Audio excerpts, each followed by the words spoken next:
Hi guys, and welcome to another video. For those of you who have recently liked our Facebook page and subscribed to our channel, thank you so much. And also I would like to tell you that if you have missed any of our videos, I'll tell you a brief on what videos we have made.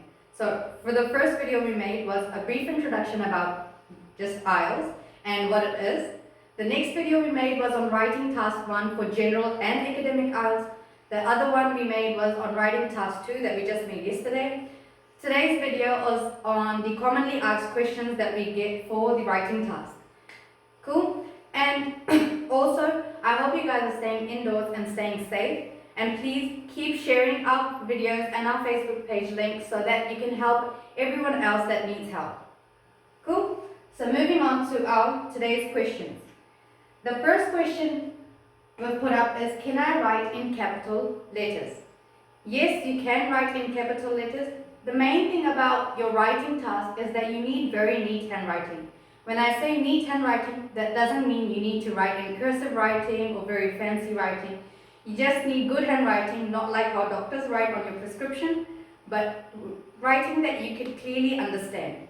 And if you do want to write in capital letters, you would write something like this.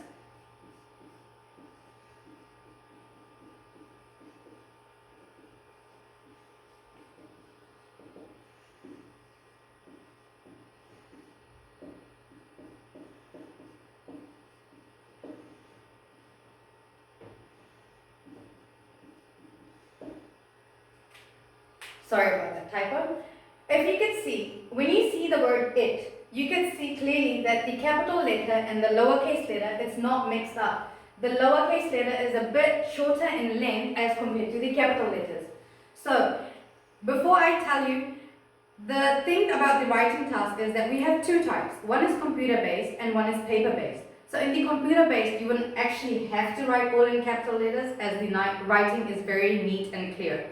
But for the paper-based, you do have this option in writing capital letters, but you got to make sure that you do not mix up the capital and the lowercase letters. So if you do want to write, you can go for it. The next question we have is, what's the maximum number of words I can write? So, like in yesterday's video, I told you there are no word limits now due to the recent changes they have made. But if you can see, in writing task 1, it's ideal to write 150 words, and for writing task 2, it's 250 words.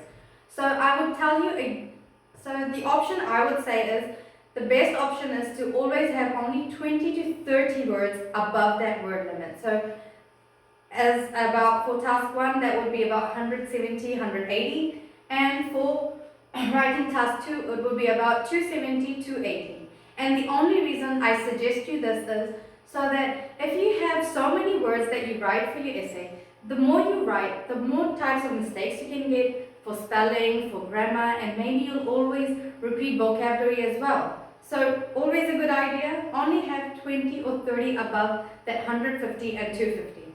But of course, to clearly say, there is no maximum number word limit. Cool? So moving on to the next question. Should I count my words on test day?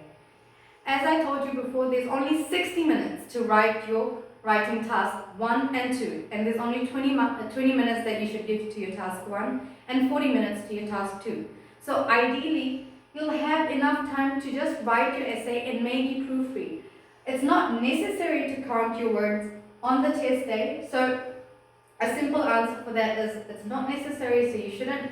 But if you do, it's always a good idea to always know how much words you have written. So during our classes, and especially when we'll be going into more detail about writing, then I'll try to explain on what strategies you could use that maybe would help you in knowing how many words you have on the test day without actually counting 1, 2, 3, 4, 5.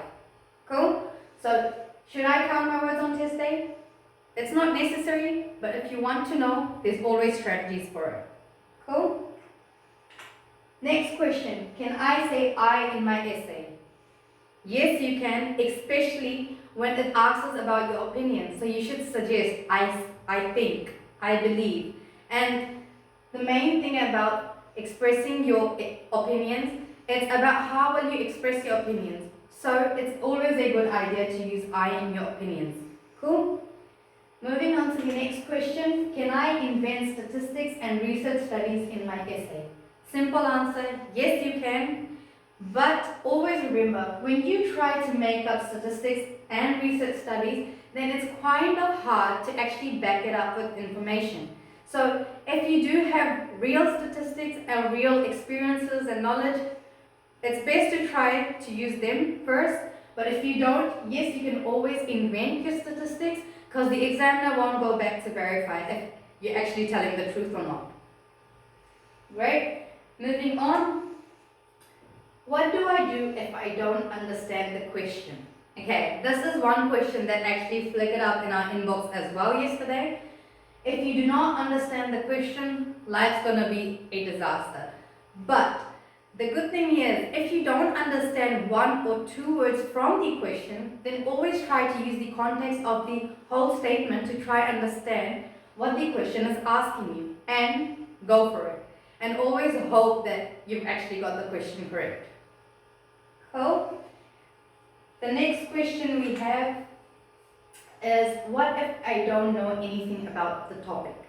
Well, as I have told you before, the topics are quite relevant and they're quite realistic, so you will always have information about it.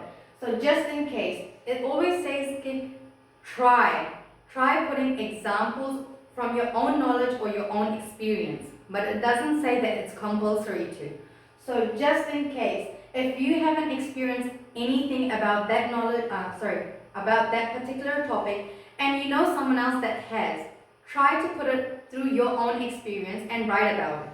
So just in case, if you're, for example, a topic came about space, you haven't been to space, but you've read about it. You know what's in space, what happens there, and how everything is.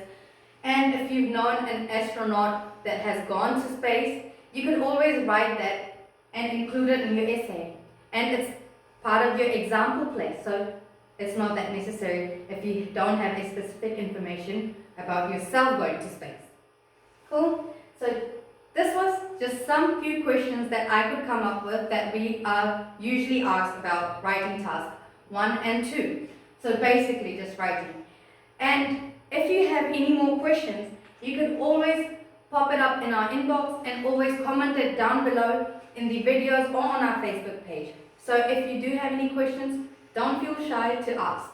Cool? And yesterday we had a complaint from one of our, I would say, audience, that the background music is kind of distracting them. So from now on in the videos, we won't be putting background music. Hope you guys like the video, share and subscribe to our channel, and also try helping as much people as you can.